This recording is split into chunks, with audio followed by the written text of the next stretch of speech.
السلام علیکم، آپ کی اپنی انوشا آپ کے ساتھ ہے اپنی آج کی ویڈیو میں۔ میں امید کرتی ہوں کہ آپ سب بالکل خیریت سے ہوں گے، اور میں دعا کرتی ہوں کہ آپ سب جہاں رہیں خوش رہیں، شاد و آباد رہیں، ہنستے مسکراتے رہیں۔ میں آپ کو سنانے لگی ہوں ایڈوکیٹ مرزا امجد بیگ کی ایک اور کرائم سٹوری جس کا نام ہے پس منظر۔ تو چلیں شروع کرتے ہیں۔ ایک روز میں عدالت سے نکل کر پارکنگ کی طرف بڑھ رہا تھا کہ کسی نے عقب سے مجھے پکارا۔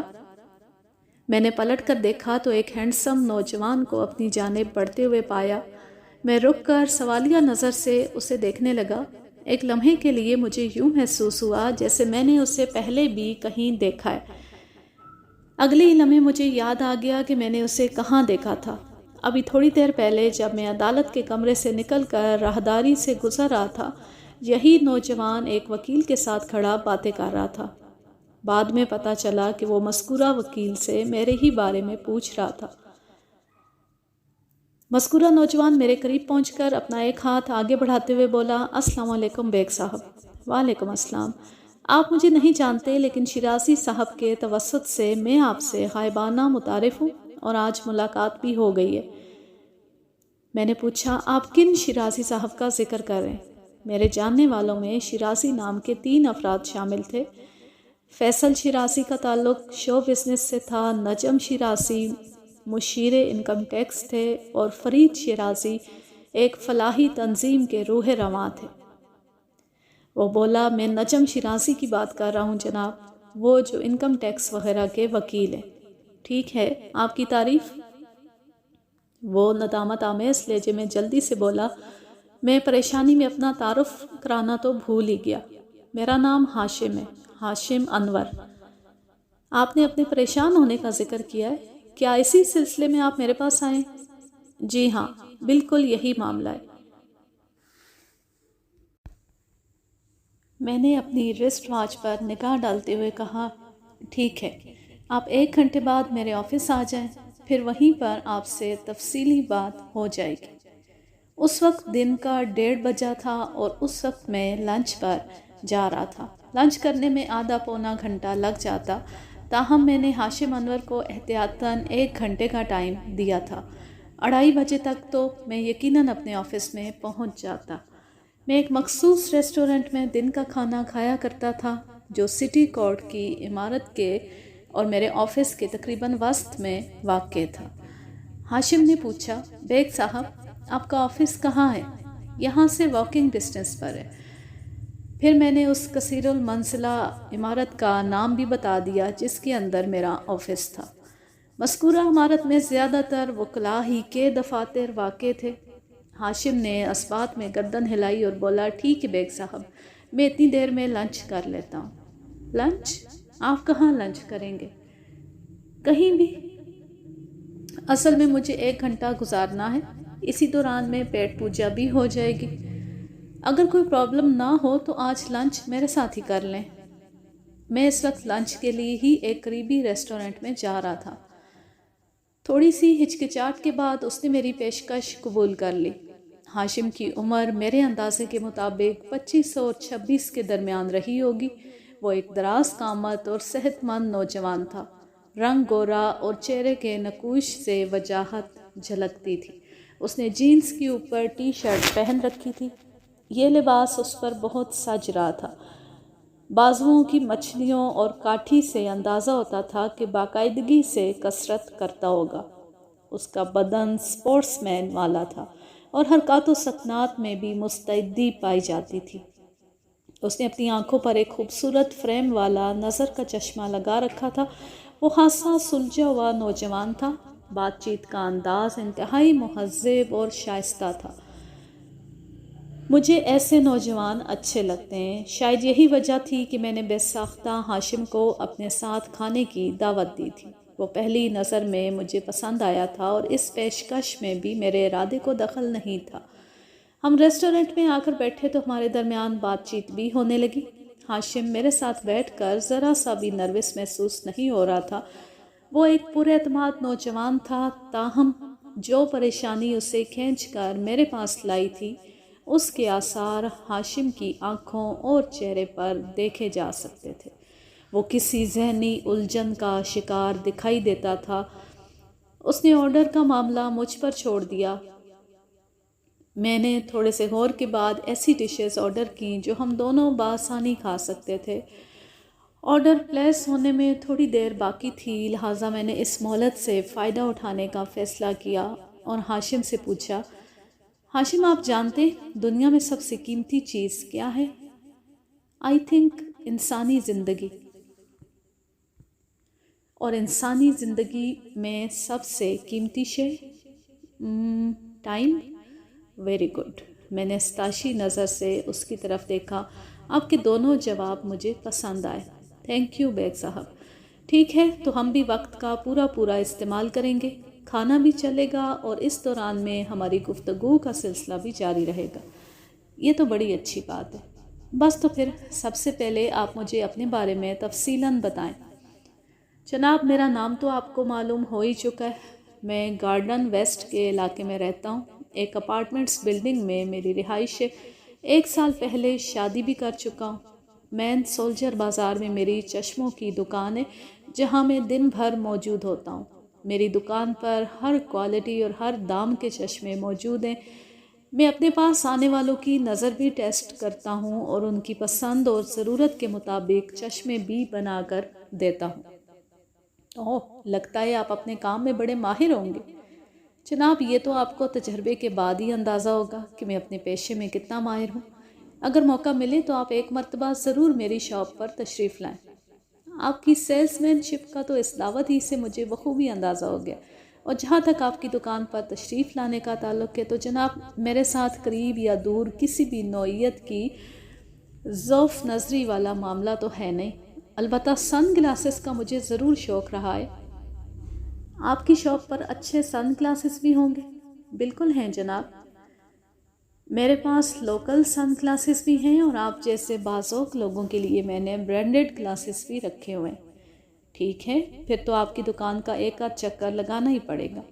مجھے بہت خوشی ہوگی بیگ صاحب۔ میں نے اصل موضوع کی طرف آتے ہوئے کہا، ہاشم صاحب، میں پچھلے 15 منٹ سے آپ کے ساتھ ہوں، لیکن میں نے دیکھا ہے کہ آپ خاصے اطمینان کے ساتھ مجھے کمپنی دے رہے ہیں، جس سے میں نے اندازہ لگایا کہ آپ کے ساتھ کوئی سنگین نوعیت کا معاملہ نہیں ہے۔ کیا میں صحیح کہہ رہا ہوں؟ واضح رہے کہ اس دوران ہمارا آرڈر پلیس کر دیا گیا اور ہم نے کھانا شروع کر دیا تھا۔ آپ کسی حد تک درست فرما رہے ہیں۔ کس حد تک؟ مطلب یہ کہ یہ تو ٹھیک ہے، میں مطمئن نظر آتا ہوں، میرے چہرے سے وہ پریشانی اور گھبراہٹ ظاہر نہیں ہو رہی جتنا کہ معاملہ سنگین ہے، اور اس تضاد کا بھی ایک سبب ہے بیگ صاحب۔ بیگ صاحب، دراصل میرے ساتھ ایز سچ کوئی پرابلم نہیں ہے۔ پھر میں اپنے ایک دوست کی پرابلم لے کر آپ کے پاس آیا ہوں۔ میرا دوست عاطف ایک بہت بڑی مصیبت میں پھنس گیا ہے۔ اوہ، میں اب تک یہی سمجھ رہا تھا کہ ہاشم اپنے کسی مسئلے کے لیے مجھ سے ملنے آیا ہے۔ اصل میں ہمارے درمیان گفتگو کی نوعیت ایسی رہی تھی کہ میں اندازہ نہیں کر پایا مسئلہ اس کا ہے یا کسی اور کا۔ آپ کا دوست عاطف کس قسم کی مصیبت کا شکار ہو گیا؟ لگ بھگ 1 سال پہلے۔ آپ کا دوست عاطف کس قسم کی مصیبت کا شکار ہو گیا؟ پولیس نے عاطف کو قتل کے الزام میں گرفتار کر لیا ہے۔ عاطف نے کس کو قتل کر دیا؟ میرا مطلب ہے اس پر کس کے قتل کا الزام ہے؟ اس کی بیوی ہما کے قتل کا الزام۔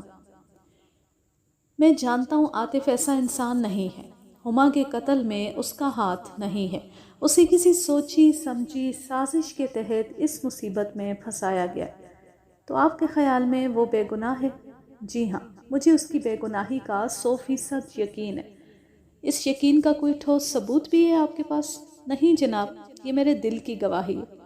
عدالت دل کی گواہی اور اس قسم کے جذباتی معاملات کو کوئی اہمیت نہیں دیتی ہاشم صاحب۔ وہاں پر ہمیں اپنی بات کو ثابت کرنے کے لیے واقعاتی شہادتیں اور گواہوں کو پیش کرنا پڑتا ہے، تب کہیں جا کر بات بنتی ہے۔ جناب، عدالتی معاملات کا تو آپ ہی کو زیادہ پتہ ہوگا۔ میں عاطف کو پچھلے 15 سال سے جانتا ہوں، جب وہ ہماری اپارٹمنٹس بلڈنگ کے قریب ہی ایک بستی میں رہتا تھا۔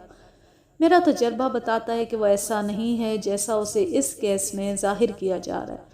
وہ ہما کو کوئی معمولی سی تکلیف بھی پہنچانے کے بارے میں نہیں سوچ سکتا، چہ جائے کہ قتل۔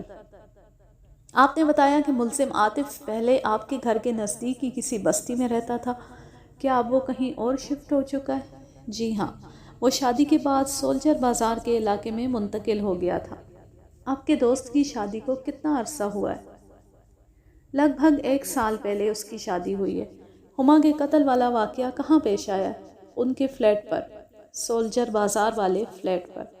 او، یہ کب کا واقعہ ہے؟ 2 دن پہلے کا۔ 2 دن، آج 19 اگست ہے، اس کا مطلب یہ ہوا کہ ہما کو 17 اگست کو قتل کیا گیا۔ جی، آپ بالکل ٹھیک کہہ رہے ہیں، اور اس کا ایک مطلب یہ بھی ہے کہ اس وقت آپ کا دوست عاطف عدالتی ریمانڈ پر پولیس کسٹڈی میں ہوگا۔ جی ہاں، 17 اگست کی دوپہر میں یہ واقعہ پیش آیا تھا اور اسی روز پولیس نے اسے گرفتار بھی کر لیا تھا۔ اگلے روز یعنی گزشتہ کل پولیس نے عاطف کو عدالت میں پیش کر کے اس کا ریمانڈ حاصل کر لیا اور اب وہ تھانے میں بند ہے۔ کون سے تھانے میں؟ اس نے متعلقہ تھانے کا نام بتا دیا۔ پولیس نے کتنے دن کا ریمانڈ حاصل کیا ہے؟ 7 دن کا۔ ملزم عاطف کے کوئی بچے وغیرہ؟ نہیں بیگ صاحب، ابھی تک ان کی اولاد نہیں ہوئی تھی۔ ایک بات میری سمجھ میں نہیں آئی، عاطف کے ورثاء میں سے کوئی آپ کے ساتھ نظر نہیں آ رہا، اس کی کوئی خاص وجہ؟ جی، اس کی خاص وجہ ہے۔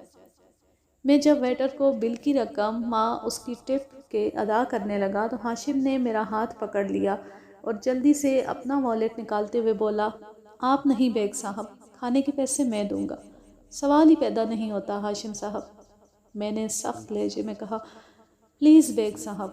ہاشم، اس ریسٹورنٹ میں آپ میرے ساتھ آئیں یا میں آپ کے ساتھ آیا ہوں؟ ظاہر ہے آپ مجھے اپنے ساتھ لے کر آئیں۔ کھانے کی پیشکش میں نے آپ کو کی تھی یا آپ نے مجھے؟ یہ آفر آپ ہی نے دی تھی۔ بس تو پھر ثابت ہو گیا کہ اس لنچ پر میں آپ کا میزبان اور آپ میرے مہمان تھے، لہٰذا کھانے کا بل بھی میں ہی دوں گا۔ اس وضاحت کے بعد ہاشم نے کوئی مزاحمت نہ کی اور ہم مذکورہ ریسٹورنٹ سے باہر نکل آئے۔ تھوڑی دیر کے بعد میں ملزم کے ہمدرد دوست ہاشم کے ساتھ اپنے چیمبر میں بیٹھا ہوا تھا۔ وہاں ریسٹورنٹ میں نے آپ سے ملزم کے ورثاء کے حوالے سے ایک سوال کیا تھا اور آپ مجھے کوئی خاص وجہ بتانے والے تھے۔ جی بیگ صاحب، عاطف کا کوئی عزیز رشتہ دار آپ کو اس لیے میرے ساتھ نظر نہیں آ رہا کہ وہ اس دنیا میں بالکل اکیلا ہے۔ کیا مطلب؟ عاطف 4-5 سال کا تھا کہ اس کے والد کا انتقال ہو گیا۔ اس کی والدہ نے ماں اور باپ بن کر اسے پالا ہے۔ جب وہ جوان ہوا تو اس کی والدہ بھی چل بسی۔ وہ کسی دماغی مرض میں مبتلا ہو گئی تھی۔ 1-1.5 سال زیر علاج رہنے کے بعد ہسپتال ہی میں ان کا انتقال ہو گیا تھا۔ اب اس بات کو بھی کم و بیش 5 سال کا عرصہ گزر چکا ہے۔ دور کا کوئی عزیز رشتہ دار اس دنیا میں موجود ہو تو میں کہہ نہیں سکتا۔ عاطف کی زبانی کبھی میں نے ایسا کوئی ذکر نہیں سنا۔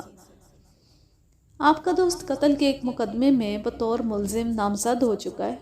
آپ کو کچھ اندازہ بھی ہے کہ اس کیس کی عدالتی کارروائی کے دوران کتنے اخراجات ہو سکتے ہیں؟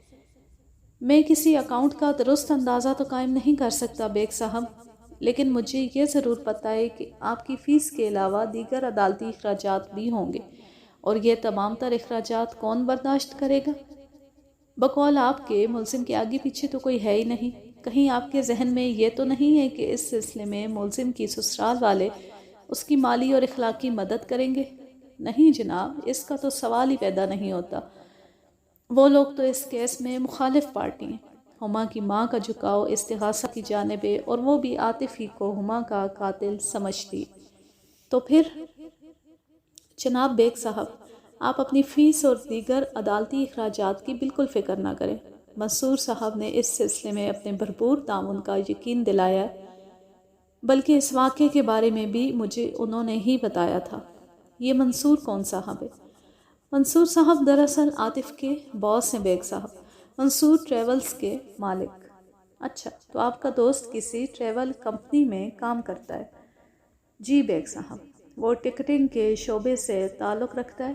منصور ٹریولز کا آفس میکلوڈ روڈ پر واقع ہے۔ چلیں، ایک مسئلہ تو حل ہوا، اب ایک اور مسئلہ باقی ہے۔ کون سا؟ ہاشم صاحب، ریمانڈ کی مدت پوری ہونے کے بعد پولیس عدالت میں چالان پیش کر دے گی۔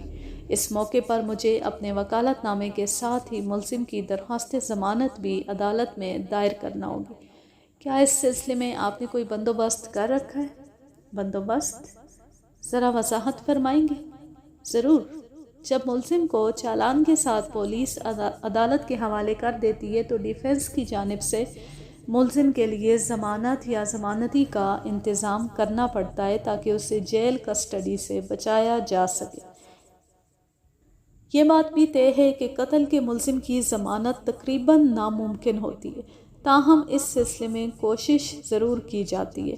شخصی ضمانت کو ضمانتی یا ضامن بھی کہتے ہیں، جو یقیناً کسی نہایتی معزز اور معاشی طور پر خوشحال شہری کی صورت میں عدالت کے لیے قابل قبول ہوتی ہے، اور اگر ملزم کی ضمانت کے لیے ایسی کوئی معتبر سماجی شخصیت میسر نہ ہو تو پھر سکہ رائج الوقت کام آتا ہے۔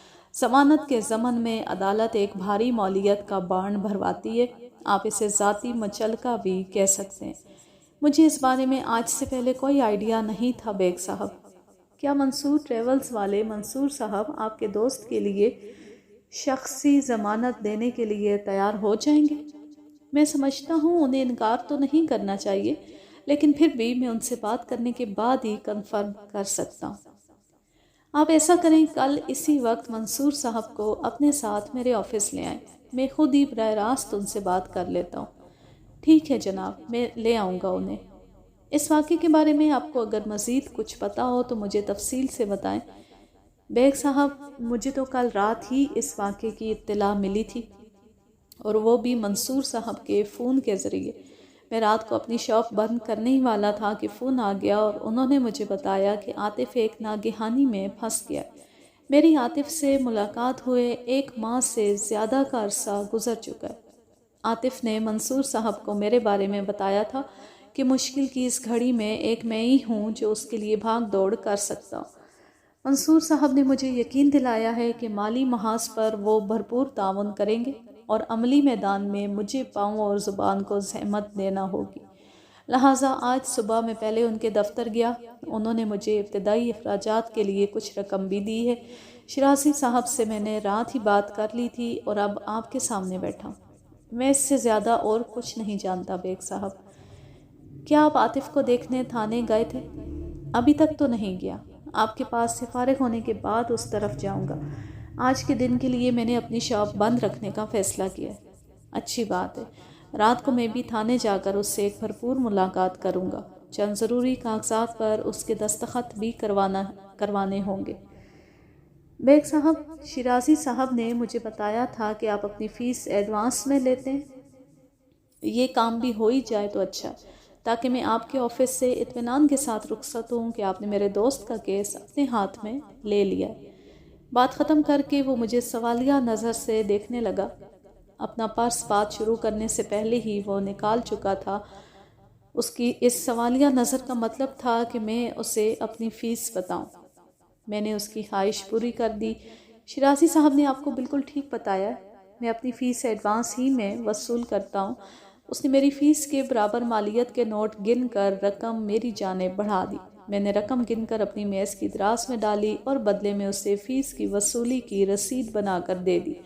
جب وہ میرے دفتر سے رخصت ہونے لگا تو میں نے 2 ٹوک الفاظ میں کہا، ایک بات آپ پر واضح کر دوں ہاشم صاحب، میں نے اپنی فیس لے کر یہ کیس تو ہاتھ میں لے لیا ہے، لیکن ملزم سے ملاقات کے بعد یا کیس کی سٹڈی کے دوران اگر کسی مرحلے پر مجھے یہ احساس ہوا کہ آپ کا دوست کسی بھی زاویے سے اپنی بیوی کے قتل میں ملوث ہے تو اسی لمحے یہ کیس میں چھوڑ دوں گا۔ پھر آپ مجھ سے کوئی شکایت نہیں کیجیے گا۔ آپ اس عمل میں حق بجانب ہوں گے بیگ صاحب، لیکن مجھے یقین ہے کہ ایسی کوئی بھی صورتحال پیش نہیں آئے گی۔ اللہ کرے ایسا ہی ہو۔ اس نے میرا شکریہ ادا کیا، مصافحہ کیا اور آئندہ روز آنے کا وعدہ کر کے رخصت ہو گیا۔ میں نے اسی رات دفتری مصروفیات سے نمٹنے کے بعد اپنی گاڑی کو متعلقہ تھانے پہنچا کر ملزم عاطف سے ایک بھرپور ملاقات کر لی اور مجھے جن قانونی کاغذات پر اس کے دستخط کی ضرورت تھی وہ بھی کروا لیے۔ ان کاغذات میں سر فہرست میرا وکالت نامہ اور ملزم کی درخواست ضمانت تھی۔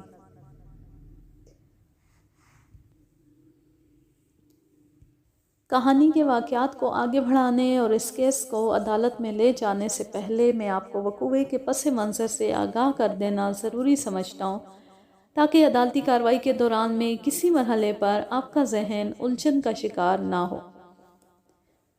ملزم سے جو تفصیل مجھے معلوم ہوئی تھی اور بعد میں مختلف مرحلوں میں جو مزید معلومات مجھے حاصل ہوئیں، ان سب کا خلاصہ میں آپ کی خدمت میں پیش کرتا ہوں۔ ملزم عاطف اس دنیا میں اکیلا تھا۔ والد کے انتقال کے بعد عاطف کی والدہ نے اسے بڑی محبت اور توجہ سے پالا تھا۔ اس کی والدہ ایک معروف فارماسیوٹیکل کمپنی میں ایک کسی نچلی پوسٹ پر کام کرتی تھی۔ عمر کے آخری حصے میں وہ کسی ذہنی مرض میں مبتلا ہو گئی تھیں اور پھر ہسپتال ہی میں ان کا انتقال ہو گیا۔ ہاشم نے اپنی اپارٹمنٹس بلڈنگ کے کسی نزدیکی بستی کے بارے میں بتایا تھا۔ وہاں عاطف کا ذاتی ایک چھوٹا سا مکان تھا۔ اس کا والد بس یہی ایک مکان ترکے میں چھوڑ کر گیا تھا۔ پھر جب اس کی والدہ بھی چل بسی تو اس دنیا میں تنہا رہ گیا۔ والدہ کی محنت سے اس نے انٹرمیڈیٹ تک تعلیم بھی حاصل کر لی تھی۔ جب گھر کا واحد ذریعہ آمدنی بھی زمین اوڑھ کر سو گیا تو عاطف روزگار کے سلسلے میں سرگرم عمل ہو گیا۔ اس کی والدہ بڑی دانشمند خاتون تھی۔ گاہے بگاہے جو بھی بچت ہو جاتی وہ اس کے سرٹیفکیٹ خرید لیا کرتی تھی۔ چنانچہ جب وہ اس دنیا سے گئیں تو کم و بیش 2 لاکھ روپے کے سیونگ سرٹیفکیٹس اس کے گھر میں رکھے تھے، جن کے حوالے سے اس نے اپنی موت کے بعد عاطف ہی کو ان کا مالک نامزد کر رکھا تھا۔ عاطف نے وہ سرٹیفکیٹس اپنے نام پر تو ٹرانسفر کروا لیے، تاہم انہیں کیش کرانے کی حماقت نہیں کی۔ رقم ہاتھ میں آ جائے تو خرچ کرنے کی ہزاروں جگہیں نکل آتی ہیں۔ وہ مذکورہ رقم کو سیونگ سرٹیفکیٹس کی صورت میں محفوظ رکھ کر ملازمت کی تلاش میں نکل کھڑا ہوا۔ انسان اگر خلوص نیت سے کسی کام کی کوشش کرے تو جلد یا بدیر اسے اپنے مقصد میں کامیابی ضرور حاصل ہوتی ہے۔ عاطف کی بھی یہ کوشش رائے گاں نہیں گئی اور مختلف دفتروں کے دھکے کھانے کے بعد بالآخر 1 ماہ کے اختتام پر اسے منصور ٹریولز میں جاب مل گئی تھی۔ یہ اس کی پہلی نوکری تھی اور اپنی گرفتاری تک وہ بڑی ثابت قدمی سے اسی ملازمت پر جمع ہوا تھا۔ کسی بھی ادارے میں کام کرنے کے لیے باہمی موافقت بہت ضروری ہوتی ہے۔ عاطف اور منصور کے درمیان ابتدا ہی میں میوچل انڈرسٹینڈنگ پیدا ہو گئی تھی۔ عاطف ایک محنتی اور ایماندار شخص تھا اور منصور ایک مہربان اور قدردان انسان، لہٰذا آج تک کسی نے کسی کو چھوڑنے کے بارے میں سوچا بھی نہیں تھا۔ حتیٰ کہ جب عاطف کی شادی کا معاملہ سامنے آیا تو اس مرحلے پر بھی منصور صاحب نے بڑا اہم کردار ادا کیا تھا۔ ہما یعنی مقتولہ کا باپ خاور حمید مرحوم عاطف کا گھر دیکھ کر فوراً بدک گیا تھا۔ اس نے 2 ٹوک اور واضح الفاظ میں کہہ دیا تھا، ٹھیک ہے، میں ہما کی ضد کی وجہ سے اس شادی کے لیے تیار ہو گیا ہوں، لیکن میری بچی بیاہ کر اس جھگی میں نہیں آئے گی۔ چند ماہ پہلے تک خاور حمید زندہ تھا لیکن اب وفات پا چکا تھا۔ وہ ایک آسودہ حال بزنس مین تھا، لہٰذا عاطف کے گھر کے حوالے سے اس کا اعتراض بڑا جائز نظر آتا تھا۔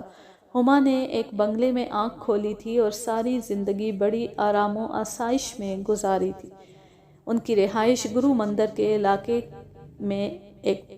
مندر کے نزدیک ایک پوش علاقے میں تھی۔ خاور حمید کلیئرنگ اینڈ فارورڈنگ کا کام کرتا تھا۔ اس کا آفس ٹاور کے نزدیک آئی چندریگر روڈ پر واقع تھا۔ خاور حمید اور منصور چونکہ ایک ہی علاقے میں بزنس کرتے تھے اور کبھی کبھار ایک دوسرے سے واسطہ بھی پڑتا تھا، لہٰذا وہ ایک دوسرے کو اچھی طرح جانتے تھے۔ ہما اور عاطف کے سوشل سٹیٹس میں زمین آسمان کا فرق تھا، لیکن محبت کی کشش انہیں اتنا قریب لے آئی کہ وہ ایک دوسرے کے بغیر زندگی کا تصور بھی نہیں کر سکتے تھے۔ میں اس تفصیل میں نہیں جاؤں گا کہ ان کے بیچ محبت کا یہ رشتہ کس طرح استوار ہوا۔ آپ صرف یہ جان لیں کہ ہما اپنے والدین کی اکلوتی اولاد تھی اور خصوصاً خاور حمید کی بے حد لاڈلی بھی۔ ہما کی تمام تر ضدوں اور منمانیوں کے لیے اس کی ماں رئیسہ بیگم خاور حمید ہی کو ذمہ دار ٹھہراتی تھی۔ اس کے خیال میں خاور حمید کے حد سے بڑے ہوئے لاڈ پیار اور آزادی نے ہما کو خودسر اور سرکش بنا دیا تھا۔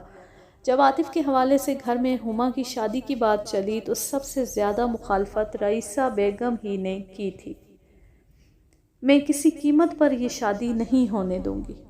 اس نے اپنا فیصلہ سنا دیا تھا۔ خاور حمید کو ہما نے اس شادی کے لیے آمادہ کر لیا تھا۔ وہ اپنے باپ کی پدرانہ کمزوریوں سے اچھی طرح واقف تھی، لہٰذا کسی بھی معاملے میں خاور کی رائے کو ہموار کرنے میں اسے دقت پیش نہیں آئی تھی۔ پھر یہ بھی تھا کہ خاور حمید ایک زندہ دل انسان تھا، اپنی اکلوتی بیٹی سے بے پناہ محبت کرنے والا، وہ جیو اور جینے دو کا حامی تھا۔ لہٰذا جب ہما نے بڑے واشگاف الفاظ میں اسے اپنی محبت سے آگاہ کیا، بلکہ یہاں تک کہہ دیا کہ اگر عاطف اسے نہ ملا تو وہ اپنی جان دے دے گی، تو باپ کا دل پگھل گیا، وہ دل جس میں بیٹی کی محبت بھرپور انداز میں موجود تھی۔ خاور حمید نے بیوی کا اعلان سماعت کیا تو پوچھا، کیوں بھائی، آپ اس شادی کو رکوانے کا بیڑا کیوں اٹھا رہی ہیں؟ میں ماں ہوں، ہما کا اچھا برا جانتی ہوں، کچھ سوچ کر ہی تو میں نے یہ فیصلہ کیا ہے۔ وہی تو پوچھ رہا ہوں، آخر تم نے کیا سوچ کر یہ فیصلہ کیا؟ یہ لڑکا مجھے ٹھیک نہیں لگ رہا۔